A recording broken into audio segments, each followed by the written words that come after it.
National legislative elections are underway in Argentina as 58% of registered voters have already cast their ballots. Colombia's historical pact coalition is holding its primaries this Sunday to choose its next candidates for the May 2026 presidential elections. And Hurricane Melissa, currently in the Central Caribbean Sea, has strengthened and reached Category 4. Hello and welcome to From the South. My name is Belén de los Santos. I'm from the teleSUR studios in Havana, Cuba. We begin with the news.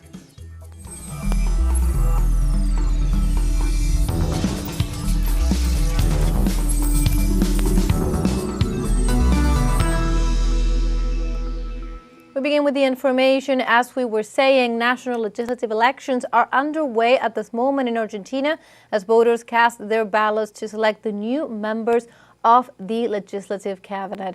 Polling stations have opened at 8 a.m. local time throughout the country so that more than 36 million Argentinians can vote for the 127 deputies and 24 senators, both part of these legislative chambers. According to polls, the Union for the Homeland Coalition, with its different forms, is the main opposition force to the ruling Liberty Advances Party. Let's recall that this is a provincial election.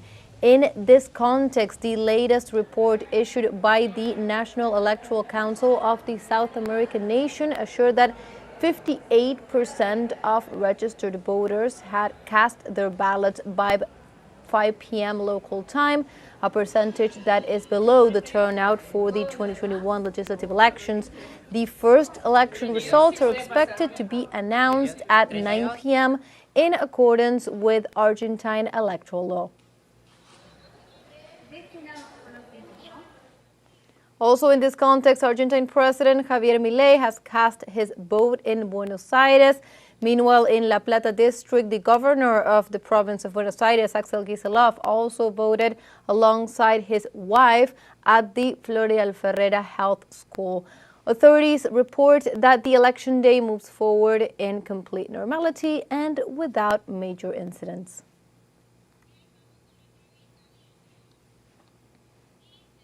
And precisely at this moment, to go a little bit deeper into this topic, we welcome Argentinian journalist Pablo Malizia. Hello, Pablo. Thank you for joining us here in From the South. My pleasure. My pleasure to be with you and all the audience of teleSUR. It's a pleasure to have you with us. One of the things we were just talking about this midterm elections was the turnout, 58% so far. There's been a lot of talk about participation being key in this election. Can you tell us a little bit more on that? Well, I think everybody expected a higher number of voters for this election. The situation is very complicated, and a lot of people are really angry with the situation. I think that a lot of voters that had voted for Milei in the past elections, in the ballotage in the second term for presidential election, are also angry, and perhaps a lot of people that didn't went to vote today are Milei's people. Because they are angry, because they feel they were cheated and they betrayed their trust. So a way for them to punish him is precisely not going to vote today. It is it's a very important election in Argentina, one of the most important midterms election ever, because we all witnessed in the last 2 weeks the way that the U.S. government has been interfering into domestic Argentinian politics. Actually, the President of the United States, Donald Trump, is in fact also the President of Argentina nowadays. And he is also the chief of the officialist campaign, we can say. He's also the chief. He determined everything that how it has to be done in the final part of the campaign, and we also saw we had to witness, let's say, uh, an occupation, an invasion, and silent invasion by the JP Morgan, who arrived in something like 10 or 12 airplanes, private airplanes, to have a meeting in Buenos Aires precisely in these dates. And they had a meeting, a private meeting with the president in a way, so they would give him all the instructions, all the things that he must accomplish, let's say tomorrow, the day after the election, right? So this is a very important and uncertain election in Argentina. If you ask my personal opinion, I think that well, it's obviously too early to guess the future, but I think that there are high chances that the Peronist parties, that the Peronist coalition will win this election. But at the same time, the government has prepared from the last days before today. They already prepared a tricky system to count the results. So they will try to say that actually they won, even if you don't believe it, it will happen. They will try to find a way to say that they actually won the election, even if they didn't, because they are going to do some tricky some tricky math, you know, putting this number with that number and mixing things that are not to be mixed in order to get a better number for their performance. Uh, so this is this is going to be a very uh, complicated post-election day, because we will witness certainly different opinions. Half of the medias will say that President Milei won because they actually respond to Milei's wishes. You know, I'm talking about mass concentrated medias. You know, the biggest and richest medias in the country. They will for sure try to follow this intention of the government of making their defeat as if it was a victory, actually. And on the other hand, we will have medias like teleSUR, of course, and smaller and independent medias in Argentina that are going to give the right information to the population. But anyway, uh, I think that it is very improbable that even if the Peronist coalition gets a huge victory today, I'm not very confident that the government is going to pay much attention to it, since we saw it the last couple of weeks before this election.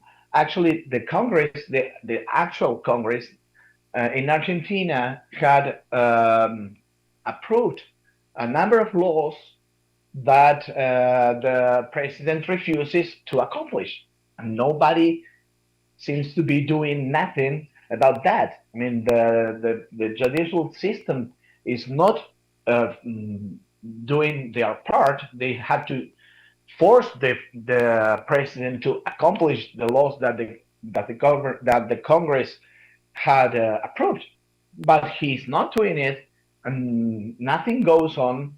So I think that there was a little experiment of his to see what happens. Well, what happens if I do whatever I want, even if I don't listen to the Congress? And so far, nothing happened.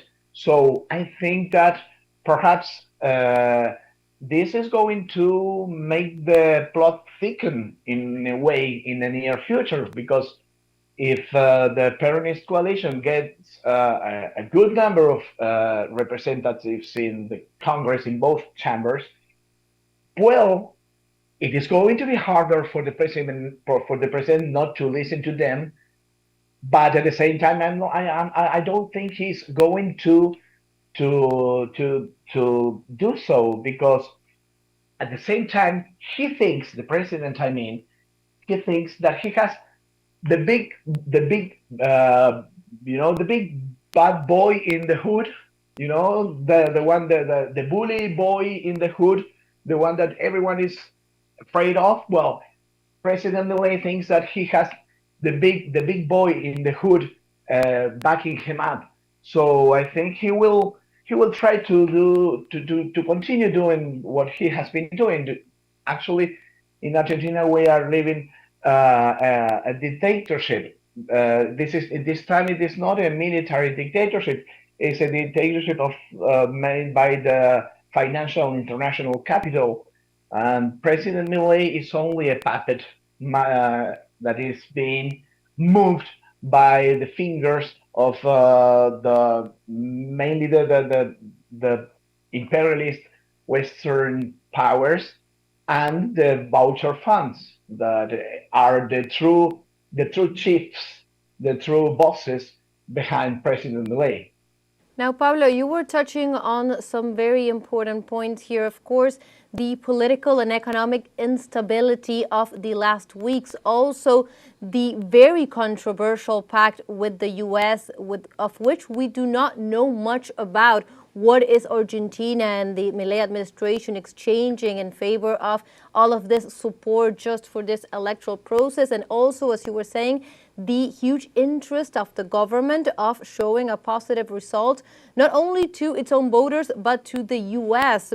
President Trump had been very emphatic in saying that they are intending to see a positive result in order to continue with the support. So, of course, you were saying the government is going to try to present this as an electoral win, even though, and we reiterated to our audience, it is a very difficult election to show just a clear winner in terms of it's not a national presidential election, but we need to analyze district by district, coalition by coalition. So all very important points.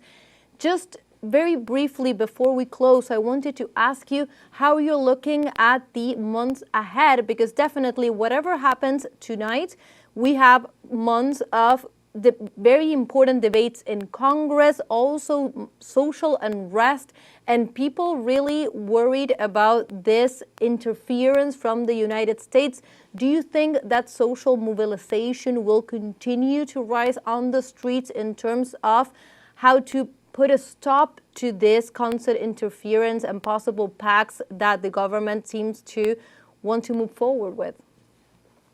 Positively, I think that let's say that the Peronist coalition in the last 2 weeks have been very, very, very careful because they didn't want to be accused of being trying to destabilize the government. Okay, the government was doing all the destabilization that they needed by their own. So the Peronist coalition tried to let the president to do all his bad manners on his own. They let him to move alone, and they let the United States government to show what they actually were planning to do with Argentina. But they didn't want to be accused of being in a way trying to overthrow the government, So, but I'm especially having in mind that we had this election so close. So I think that if today the message of the people is strong enough, now the opposition is, let's say, with stronger reasons and stronger confidence to start a very much radical plan of action in the streets with the social movements and with demonstrations, because they have the voice of the votes, also backing up this limit that the Argentinian people really need so desperately to stop this government, to stop doing whatever they are doing with the United States, that we don't know what is the secret part of all these agreements they are achieving with President Trump. So this need to be stopped, and I think that if the message of the votes is strong enough, I think that the Peronist coalition is going to have more tools in the near future to start a more radical struggle in the streets with the people in order to show the government and the United States that we are not going to surrender so easily without facing them. We'll be looking forward to definitely a sovereign struggle that will be fought there in the streets. Thank you so much, Pablo, for joining us here from the South to better understand a little bit of what is at stake tonight in Argentina. My pleasure as well. It's a pleasure to have you. And now we go to another of today's topics. Colombia's historical pact coalition is holding its primaries this Sunday to choose its next candidates. This for the May 2026 presidential elections. The polls opened at 8 a.m. local time in 13,400 voting centers, of which 3,300 are located in rural areas. During the exercise, voters will receive 3 ballots, one to select their presidential candidate between Senator Iván Cepeda and former Health Minister Carolina Corcho, another with the names of the coalition's 144 Senate candidates, and the third with the 373 pre-candidates for the House of Representatives. All of these will be elected today. And Colombian President Gustavo Petro has exercised his right to vote in the city of Bogotá as part of the primaries, as we were saying, for the historic PAC party. Petro cast his ballot at polling station number 1 in the Marco Antonio Carreño district. The president was accompanied by his security detail and members of his cabinet. Through his social media, he expressed his gratitude to the working people of Puente Aranda for welcoming him with warmth and enthusiasm. And now, at this moment, we have a short break coming up. But first, remember you can join us on TikTok at teleSUR English, where you'll find news in different formats, news updates, and much more. We'll be right back. Stay with us.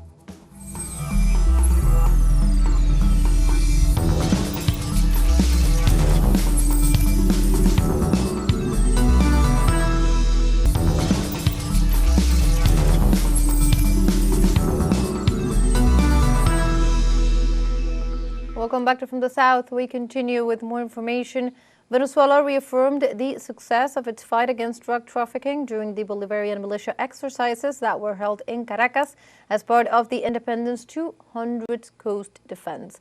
The operation included military deployments in key coastal areas with the aim of strengthening their protection and ensuring national independence. Venezuelan Defense Minister Pedro Lopez specified that maneuvers have been carried out on the island of Patos and Orquila with successful results in the training of units. He also highlighted the country's achievements and reiterated that Venezuela is free of drug trafficking.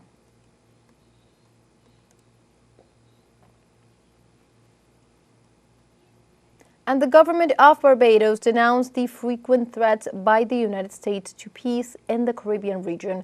At the 86th annual conference of the Labour Party of Barbados, Prime Minister Mia Mottley denounced the deployment of U.S. warships in the Caribbean Sea and demanded respect for the sovereignty of countries in the region. She also highlighted the region's historic efforts to establish itself as a zone of peace, which is now directly threatened by foreign military ships. In turn, she demanded that any dispute be resolved in the UN through dialogue, rejecting the unilateral imposition of force.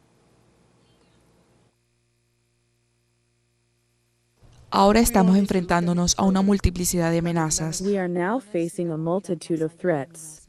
we need look no further than threats from ships, U.S. military ships across the Caribbean Sea, including what is reputed to be the largest warship in the world. These are no longer the days of pirates. This is 2025, and we have reason to be genuinely concerned because even as that is happening, one of the most dangerous threats to the 2025 Atlantic season is taking into account our brothers and sisters in the Northern Caribbean. Melissa, we are facing, my friends, an extremely dangerous and intolerable situation in the Northern Caribbean. And as a people with a tragic history of being subjected to centuries of great power, orchestrated genocide, terrorism, and war, and as a small state, we have invested enormous time, energy, and effort in establishing and maintaining our region as a zone of peace. Y esfuerzo en establecer y mantener nuestra región.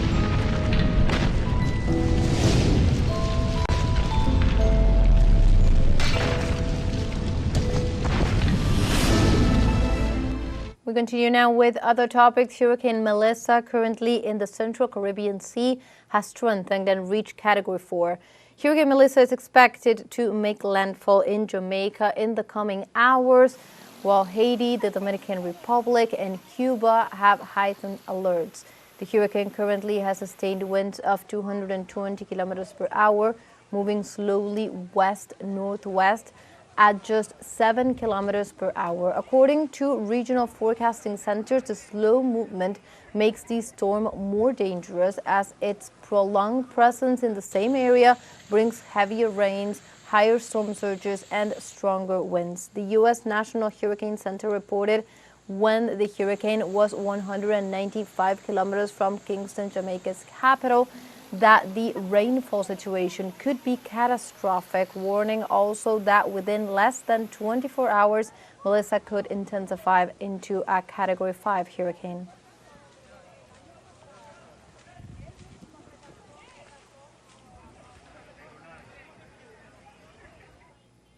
And moving on to other topics, in Spain, thousands of women took to the streets of Seville to protest against failures in the breast cancer screening system.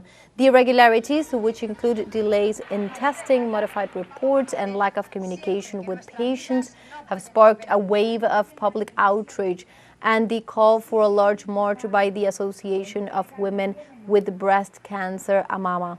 According to the organization, numerous medical records have been altered, replacing terms such as suspicious or inconclusive with probably benign, which would have prevented many women from receiving the necessary medical follow-ups. In this regard, the regional government of Andalusia recognized that at least 2,317 women in the region have been affected by these errors in the follow-up of their mammograms.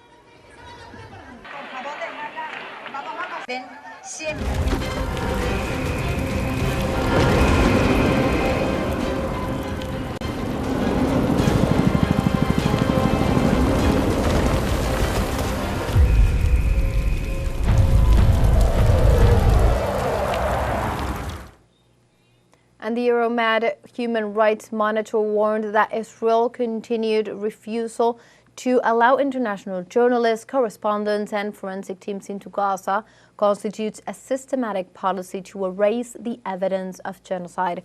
In a statement released on Saturday, the group said that Israel enforces this policy through both field and administrative restrictions, preventing reporters and investigation committees from entering the territory.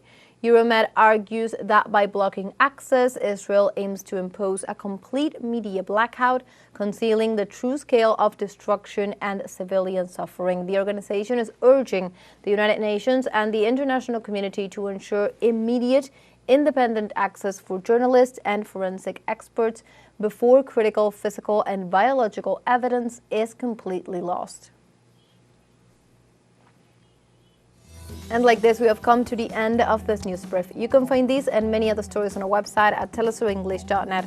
Also join us on social media. We are on Facebook, X, Instagram, Telegram, and TikTok as well. For TeleSUR English, my name is Belen de los Santos. Thank you for watching.